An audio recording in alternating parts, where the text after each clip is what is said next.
So welcome to day 13. Today was Dance It Out, and that's our little sharing circle.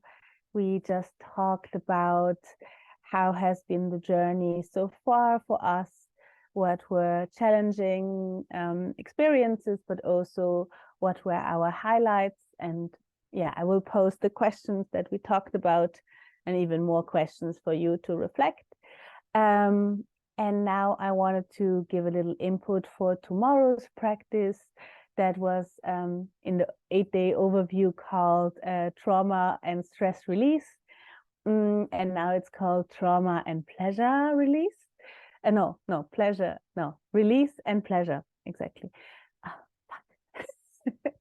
And yeah, so I changed the name because stress and trauma isn't so sexy. And it actually doesn't matter what you're releasing. It's about more to let go of things that make you stuck and get your body more into flowing energy. And at least that's how I experience the feeling in my own body since I practice this regularly, that I can control myself better when getting activated. I used to be someone going very fast into the fight and response, and now I feel I can definitely notice this and then more calm myself down and less going into that. And I do think it has to do that, like, I release some of this stress and maybe also trauma that was stored in my body from the many times that my body shut down and couldn't fight and couldn't run away, and where I experienced different forms of unpleasant situations, let's say it like this.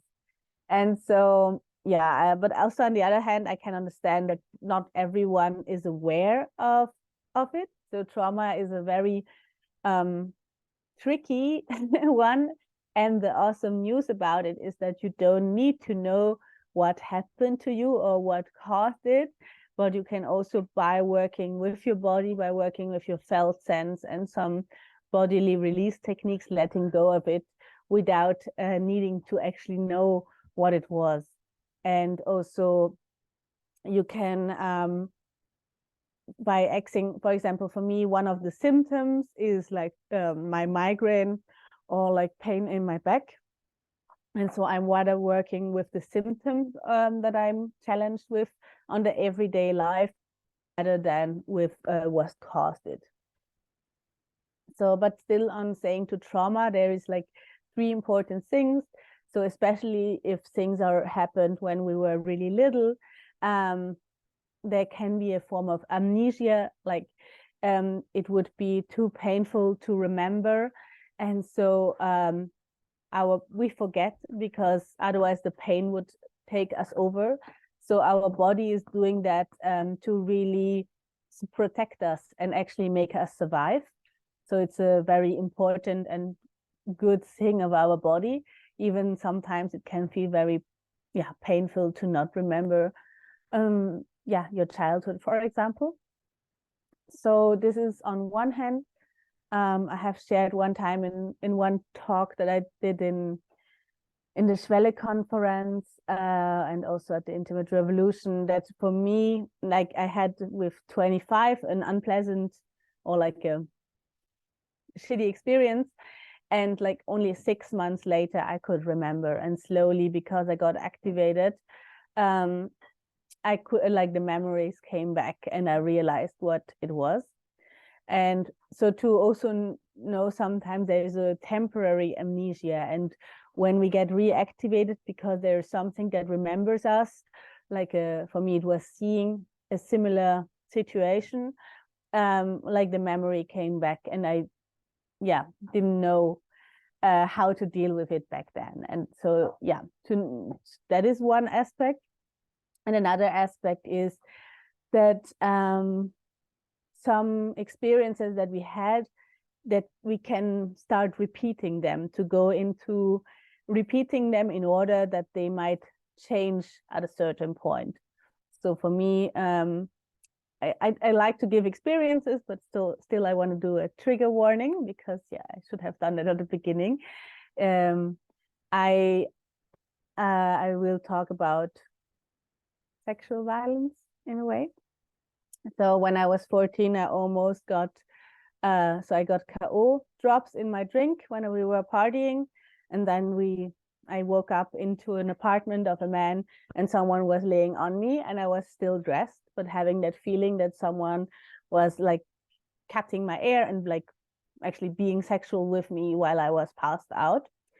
And when I grew older, a fantasy and fetish of mine was that my partners or like people that I was into have sex with me while I sleep, like in a very pleasurable way, like consensual because I agreed to.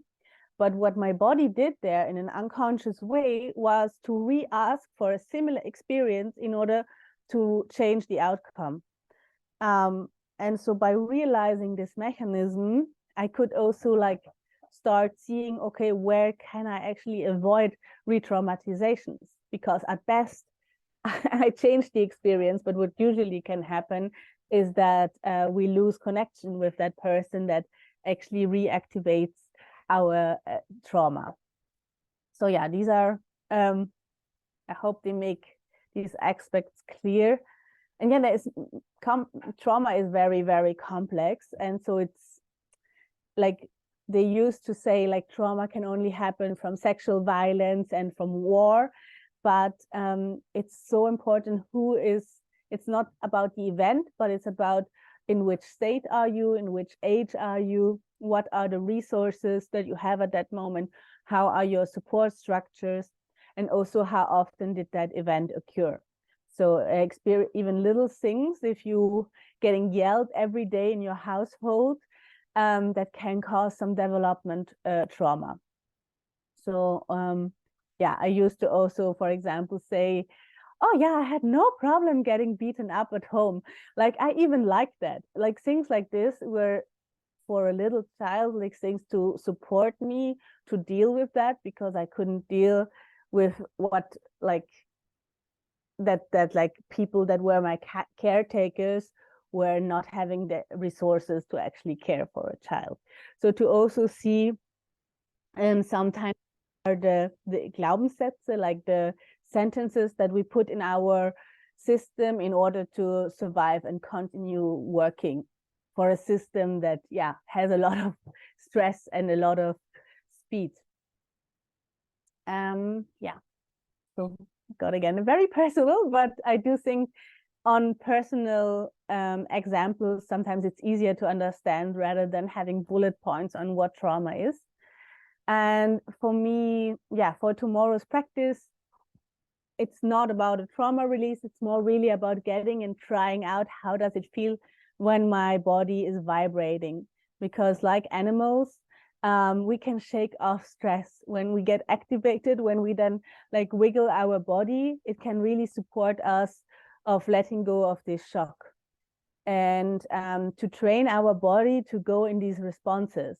So also if you have an accident, it's really important if you notice that you're shaking to really invite your body to shake and to not like cut it off, because our socialization is telling us shaking is only when you're cold and it's bad. And so we like suppress it, but actually it's some energy that got stuck because we couldn't fight or we couldn't run away.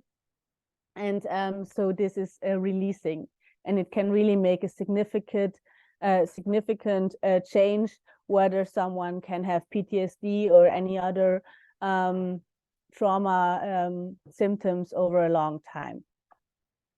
Another thing is that trauma, like the symptoms, is not something that occurs directly after. It's sometimes 3 months, sometimes 6 months, and sometimes like really way later in life. So it's not like, oh, I don't I hear very often nothing really happened, and not just because something not really happened, like because it wasn't that worse that someone died, is not meaning that it didn't have an impact on someone's life and in someone's body. So yeah, I hope if you have any questions, you can also always write in the chat. So in the sharing circle, if you are reading, watching the recording. So yeah, for tomorrow, maybe on day 9, you already tried out one of the trembling exercises. For tomorrow, because I mentioned 3 or 4, I would really invite you to try out another one, because it really shows the effect after doing it for 20 or 30 minutes on one moment, and to not give up if there is nothing coming up directly. So it's, for me, the first time that I did the sexological bodywork training. We did it in one big room, and the first 15 minutes, nothing was, I was doing the butterfly method, and the legs of my colleagues were already moving, and I was watching around and getting really stressed. And it definitely only started for me at 25 minutes. And now, as I practice it way more often, sometimes only being in a similar position already make my legs shake. So now, for example, I can come in that way easier, because I can also notice it better. It can sometimes be a very micro movement. It doesn't need to be like a big shaking. It's like these very little ones. There is no hierarchy in it. Sometimes I also, even in my coccyx, just feel a little tingling sensation, and this is also a shake. So to also, yeah, be very soft in noticing, and also not being too much in the head and managing these expectations. And also, yeah, for some people, some methods work better. Like, for example, I can really recommend to watch the video that I did with Jeremy on Tuesday, because, for example, in the back, the release, so for the muscles, really works well. And butterfly method is my easy go. So to also see what is for you, and maybe to see, open up different body parts, like a bit like you have an arm, and then see, okay, can go down from your chest, your shoulders, opening up your axis with some shakes, your pelvis, legs. Also be done, really make a wave in your body. For me, to my body, which part I want to release with my voice. So by humming different vowels, my body starts shaking on different areas. So that's also something I can really recommend, because also our voice can have some really calming, and this vibration is really something that connects us to our body and brings us out of our head. So yeah, that would be my recommendations for tomorrow to try out. And also, if it doesn't fit, if that feels too stressful, now again, I talked a lot about trauma and stress, just pleasure yourself and see, maybe you put the legs like in the butterfly method and see if there is a change in it. So what I really now love to combine is pleasuring myself. I often use a sex toy because I want to keep my hands and my shoulders relaxed. On one day, I made a video about the edging day, how I combine this edging, self-pleasuring, and also the release techniques. So maybe you want to have a little peek in there to get inspired.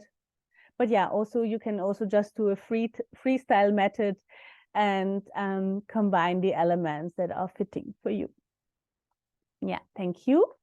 And if you need support or anything, you can always reach out to me in a private message, leave me a voice message or a message. And we can also have like a free call for 15 or 20 minutes, so I can support you in this. Thank you. Have a good practice.